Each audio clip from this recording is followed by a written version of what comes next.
here's an example. I think a lot of it might resonate with a lot of people. So when I was working for OSI Soft, I went to the Jack Daniels Distillery in Lynchburg, Tennessee. I was living in Memphis at the time.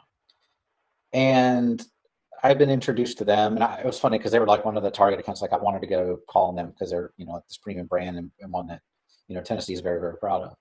I'm like, they need to be running pie, right? And I went to the facility, and I met with my contact, and we talked, and it was a pretty good meeting and stuff. It was more like technical on the pie system and stuff. But I went and did a plant tour after that. They have all these plant tours, and you can do tastings and all that. And I can't stand whiskey, so that was out for me. But but I did the plant tour, and I remember them saying that it takes operators like 2 or 3 years before they're really proficient to run that process. 2 to 3 years. And the final process, they have this charcoal that they use. I can't remember the type of wood, but they make the charcoal right there. They burn it, right outside, and make their own charcoal. And it's a charcoal filter, so it's bourbon, goes through this charcoal filter, and then it becomes whiskey. And when how they figure out when to change the charcoal filter? Taste. Human taste. They have tasters who have been around for years and years, have been trained on what it should taste like.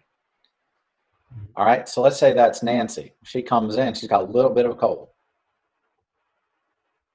Her taste buds are a little off that day, or she's in a bad mood that day, or in a great mood that day. Takes a taste. Does it really taste the same as it did yesterday?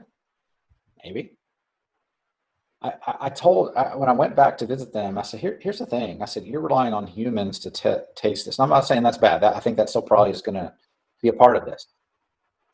But there's a chemistry as to why that happens. You think making whiskey is an art? It's a chemistry. It's a science. I used to tell paper people, you think making paper is an art? It's a science. There's a reason why it turns out the way it does. You haven't figured out all the scientific reasons why the whiskey tastes the way it does or why it doesn't taste the way it does. It's funny. I'm not supposed to be pointing at people, and I'm sitting here pointing at people with a pen. That's bad. All right, I'm going to put that down. I'm getting on my soapbox here. So I told you to wind me up. You got me wound up. So, so I remember telling them, like, the thing is, you've got to figure out the chemistry. There's no reason it should take an operator 2 or 3 years to learn how to run your process. There should be a scientific way that if you do these things, then the whiskey is going to taste a certain way. It just should happen. You should be able to physically explain it. And you can. Because your SMEs are, they're either not transferring their knowledge, or like, this is the way we've always done it, and it's just by feel and all that.